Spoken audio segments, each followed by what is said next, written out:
नमस्कार,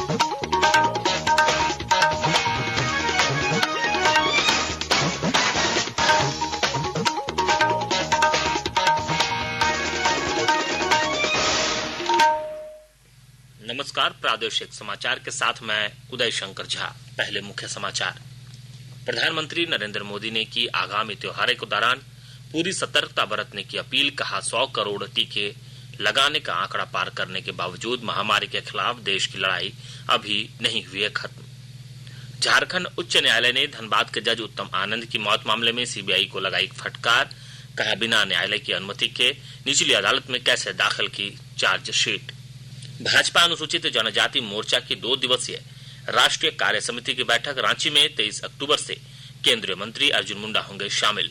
और सिमडेगा में आयोजित 11वीं राष्ट्रीय जूनियर महिला हॉकी प्रतियोगिता में आज तमिलनाडु, हरियाणा, आंध्र प्रदेश, उत्तर प्रदेश और पंजाब ने अपने अपने मैच जीते। और अब समाचार से पहले एक जरूरी संदेश। देश ने कोविड टीकाकरण अभियान के अंतर्गत 100 करोड़ टीका लगाने का लक्ष्य हासिल कर इतिहास रच दिया है।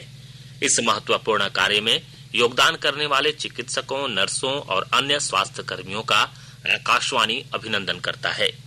इसके साथ ही हम आपको सतर्क भी करना चाहते हैं कि कोविड अभी समाप्त नहीं हुआ है। आप सभी से हमारी अपील है कि यथाशीघ्र दोनों टीके लगवाएं और अन्य लोगों को भी टीके लगवाने के लिए प्रेरित करें। त्योहारों के समय कृपया इन 3 आसान उपायों का पालन अवश्य करें। मास्क पहनें, 2 गज की सुरक्षित दूरी बनाए रखें, हाथ और चेहरा साफ रखें। प्रधानमंत्री नरेंद्र मोदी ने कहा है कि 100 करोड़ कोविड टीके लगाने का आंकड़ा पार करने के बावजूद महामारी के खिलाफ देश की लड़ाई अभी खत्म नहीं हुई है। राष्ट्र को संबोधित करते हुए उन्होंने त्योहारों के दौरान पूरी सतर्कता बरतने की अपील की। मेरा आग्रह है कि हमें अपने त्योहारों को पूरी सतर्कता के साथ ही मनाना है। और जहाँ तक मास्क का सवाल है, मेरा इतना ही कहना है, जैसे हमें जूते पहन करके ही बाहर जाने की आदत लग गई है ना, बस वैसे ही मास्क को भी एक सहज स्वभाव बनाना ही हो। जिनको अभी तक वैक्सीन नहीं लगी है वो इसे सर्वोच्च प्राथमिकता दें। जिन्हें वैक्सीन लग गई है वो दूसरों को प्रेरित करें। मुझे पूरा भरोसा है कि हम सब मिलकर प्रयास करेंगे तो कोरोना को और जल्द हरा पाएंगे। आप सभी को आने वाले त्योहारों की एक बार फिर बहुत बहुत शुभकामनाएं। प्रधानमंत्री ने कहा कि भारत का टीकाकरण अभियान सबका साथ, सबका विकास, सबका विश्वास और सबका प्रयास का एक जीवंत उदाहरण है। श्री मोदी ने कहा कि भारत ने एक मुश्किल और असाधारण लक्ष्य को सफलतापूर्वक हासिल किया है। हमारे लिए लोकतंत्र का मतलब है सबका साथ। सबको साथ लेकर देश ने सबको वैक्सीन मुफ्त वैक्सीन का अभियान शुरू किया। गरीब, अमीर, गांव, शहर, दूर सुदूर देश का एक ही मंत्र रहा कि अगर बीमारी भेदभाव नहीं करती तो वैक्सीन में भी भेदभाव नहीं हो सकता। इसलिए ये सुनिश्चित किया गया कि वैक्सीनेशन अभियान पर वीआईपी कल्चर हावी न हो। प्रधानमंत्री ने इस उपलब्धि का श्रेय 130 करोड़ देशवासियों के प्रयासों को दिया। उन्होंने कहा कि 100 करोड़ वैक्सीन केवल एक संख्या नहीं है, बल्कि यह एक राष्ट्र के रूप में देश की क्षमता को भी दर्शाता है। 100 करोड़ वैक्सीन डोज ये केवल एक आंकड़ा नहीं है, ये देश के सामर्थ्य का प्रतिबिंब है। इतिहास के नए अध्याय की रचना है। ये उस नए भारत की तस्वीर है जो कठिन लक्ष्य निर्धारित कर उन्हें हासिल करना जानता है। ये उस नए भारत की तस्वीर है जो अपने संकल्पों की सिद्धि के लिए परिश्रम की पराकाष्ठा करता है। प्रधानमंत्री ने कहा कि दुनिया भर में 100 साल में पहली बार फैली इस महामारी से भारत जिस तरह निपटा है वह प्रशंसनीय है। प्रधानमंत्री नरेंद्र मोदी ने राष्ट्र के नाम संबोधन में कहा कि भारतीयों द्वारा बनाई चीज खरीदना, वोकल फॉर लोकल होना, ये हमें व्यवहार में लाना ही होगा। आज मैं आपसे फिर ये कहूंगा कि मैं हर छोटी से छोटी चीज जो मेड इन इंडिया हो, जिसे बनाने में किसी भारतवासी का पसीना बहा हो, उसे खरीदने पर जोर देना चाहिए।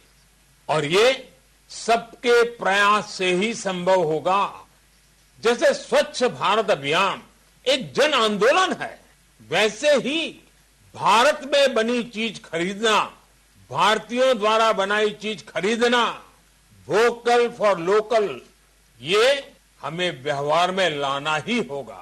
प्रधानमंत्री नरेंद्र मोदी ने माइक्रोसॉफ्ट के संस्थापक बिल गेट्स का इस बात के लिए आभार व्यक्त किया है कि उन्होंने 1 अरब कोविड रोधी टीके लगाने का लक्ष्य हासिल करने में भारत के वैज्ञानिकों, स्वास्थ्य कर्मियों और अन्वेषकों के प्रयासों की सराहना की है। बिल गेट्स के ट्वीट के जवाब में श्री मोदी ने कहा कि महामारी के खिलाफ लड़ाई में भारत ने वैश्विक प्रयासों में महत्वपूर्ण भागीदारी निभाई है। अल्पसंख्यक मामले के केंद्रीय मंत्री मुख्तार अब्बास नकवी ने कहा है कि हज यात्रियों की चयन प्रक्रिया में इस बात पर गौर किया जाएगा कि यात्रियों को कोविड रोधी दोनों टीके लगे हों। इस संबंध में दिशा निर्देश और मानदंड भारत और सऊदी अरब सरकार द्वारा तय किए जाएंगे। नई दिल्ली में आज हज समीक्षा बैठक की अध्यक्षता करते हुए श्री नकवी ने कहा कि कोविड संबंधी निर्देशों का पालन करते हुए हज 2022 की तैयारियां शुरू कर दी गई हैं। इस यात्रा के बारे में घोषणा अगले महीने के पहले सप्ताह में कर दी जाएगी। इसके साथ ही ऑनलाइन आवेदन प्रक्रिया शुरू हो जाएगी। कोविड से संबंधित कोई भी जानकारी और मार्गदर्शन के लिए राष्ट्रीय हेल्पलाइन नंबर 01123978046 और 1075 पर संपर्क करें। इसके अलावा राज्य हेल्पलाइन नंबर 104 डायल कर समस्या का त्वरित समाधान लिया जा सकता है। महिला और बाल विकास मंत्रालय की चाइल्ड हेल्पलाइन है 1098। वरिष्ठ नागरिकों के लिए सामाजिक न्याय और अधिकारिता मंत्रालय की हेल्पलाइन है 14567। मनोवैज्ञानिक सहायता के लिए राष्ट्रीय मानसिक स्वास्थ्य और तंत्रिका विज्ञान संस्थान निमहांस का नंबर है 0804611007। आयुष कोविड परामर्श हेल्पलाइन नंबर है 14443 और 9013151515। माई गव व्हाट्सएप हेल्पडेस्क नंबर पर व्हाट्सएप मैसेज भेजकर टीके का प्रमाण पत्र यथाशीघ्र डाउनलोड किया जा सकता है। झारखंड उच्च न्यायालय के धनबाद के जज उत्तम आनंद की मौत मामले की सुनवाई मुख्य न्यायाधीश डॉक्टर रवि रंजन और न्यायाधीश सुजीत नारायण प्रसाद की खंडपीठ ने मामले की सुनवाई हुई। अदालत ने सीबीआई की ओर से दायर चार्जशीट पर नाराजगी जाहिर करते हुए कहा कि जब उच्च न्यायालय मामले की निगरानी कर रही है तो बिना उसकी अनुमति के निचली अदालत में चार्जशीट कैसे दाखिल कर दी गई। इसका मतलब सीबीआई आरोपियों को निचली अदालत में दुर्घटना साबित करने का मौका दे रही है। अदालत ने मामले की अगली सुनवाई के दौरान सीबीआई के निदेशक को समन जारी करते हुए वर्चुअल माध्यम से हाजिर होने का निर्देश दिया। आकाशवाणी के ताजा तरीन समाचारों के लिए आप हमारी वेबसाइट newsonair.com पर लॉग ऑन कर सकते हैं। ताजा समाचार twitter handle @AIR news alerts और facebook page all India radio news पर भी उपलब्ध है। आप प्रादेशिक समाचार एकांश के twitter handle @AIR news _Ranchi और फेसबुक, इंस्टाग्राम पेज तथा youtube channel AIR news Ranchi पर भी हमारे बुलेटिन सुन सकते हैं। प्रादेशिक समाचार आप आकाशवाणी रांची से सुन रहे हैं और अब पेश है कोरोना से बचाव के कुछ संदेश। चलो मिलकर इस शुरुआत करें, चलो एक फैसला आज करें, मास्क नहीं तो टोकेंगे, कोरोना को रोकेंगे, चलो इस वादा करते हैं, चलो कुछ वादा करते हैं, मास्क नहीं तो टोकेंगे, कोरोना को रोकेंगे। भारत सरकार द्वारा जनहित में जारी। कोविड-19 से बचाव और सुरक्षित रहने के 3 उपाय। मास्क लगाएं, 2 गज दूरी है जरूरी, सुरक्षित दूरी रखें, हाथ और मुंह साफ रखें। भाजपा अनुसूचित जनजाति मोर्चा के राष्ट्रीय अध्यक्ष और सांसद समीर उरांव ने कहा कि 23 और 24 अक्टूबर को अनुसूचित जनजाति मोर्चा के राष्ट्रीय कार्य समिति की बैठक 8 सत्रों में होगी। श्री उरांव ने आज रांची में प्रेस वार्ता में बताया कि बैठक का उद्घाटन पार्टी के राष्ट्रीय अध्यक्ष जेपी नड्डा को करना था, लेकिन अपरिहार्य कारणों से उपस्थित नहीं होने के कारण अब जनजातीय मामलों के केंद्रीय मंत्री अर्जुन मुंडा करेंगे। उन्होंने बताया कि बैठक में वन नेशन वन कार्ड को गांव-गांव तक जनजातियों के बीच पहुंचाने पर मंथन होगा। इसके अलावा कई मुद्दों पर चर्चा होगी। गढ़वा जिले में खाद्य आपूर्ति सार्वजनिक वितरण एवं उपभोक्ता मामले विभाग की ओर से सोना, सोबरन, धोती, साड़ी वितरण योजना की शुरुआत की गई है। विस्तृत ब्यौरे के साथ हमारे संवाददाता। सोना सोबरन योजना का शुभारंभ पहले भी किया गया था, किंतु वर्तमान में इस योजना का पुनः शुभारंभ किया गया है। मुख्यमंत्री हेमंत सोरेन ने पिछले माह इस योजना का ऑनलाइन शुभारंभ दुमका जिले से किया था। यह योजना राज्य के 4 जिलों में चालू की गई है। इसमें गढ़वा भी शामिल है। वर्तमान में पेयजल एवं स्वच्छता मंत्री मिथिलेश कुमार ठाकुर ने गढ़वा प्रखंड के कल्याणपुर से सोना सोबरन योजना की शुरुआत की है। इसके तहत गरीब परिवारों को 10 रुपए में धोती, साड़ी, लुंगी देना है। जन वितरण प्रणाली के माध्यम से जिले के सभी क्षेत्रों में संबंधित राशन डीलर द्वारा योग्य लाभुकों को इस योजना से धोती, साड़ी, लुंगी दी जाएगी। योजना का शुभारंभ करते हुए मंत्री मिथिलेश कुमार ठाकुर ने कहा कि यह झारखंड सरकार की अति महत्वाकांक्षी योजना में शामिल है। इससे गरीब परिवारों को काफी सुविधा मिलेगी। विनोद कुमार पाठक, आकाशवाणी समाचार, गढ़वा। देश के 75वें स्वाधीनता दिवस समारोह के उपलक्ष्य में आजादी का अमृत महोत्सव के अंतर्गत प्रादेशिक समाचार एकांश आकाशवाणी रांची द्वारा स्वाधीनता संग्राम और उसके गौरवशाली इतिहास पर 18 अगस्त से साप्ताहिक अमृत महोत्सव क्विज का शुभारंभ किया गया है। सेंट्रल कोलफील्ड्स लिमिटेड और mission blue foundation Amrit Mahotsav quiz में आकाशवाणी समाचार रांची के साथ सहयोगी के रूप में शामिल है। आजादी के 75 वर्षों का पर्व अमृत महोत्सव प्रत्येक बुधवार शाम 7 बजे प्रसारित होने वाले प्रादेशिक समाचार के दौरान पूछे गए प्रश्न का सही उत्तर देने वाले प्रथम 10 प्रतिभागियों में से लकी ड्रॉ द्वारा चुना हुआ एक प्रतिभागी इनाम का हकदार होगा। इसके लिए सुनते रहें आकाशवाणी रांची का प्रसारण।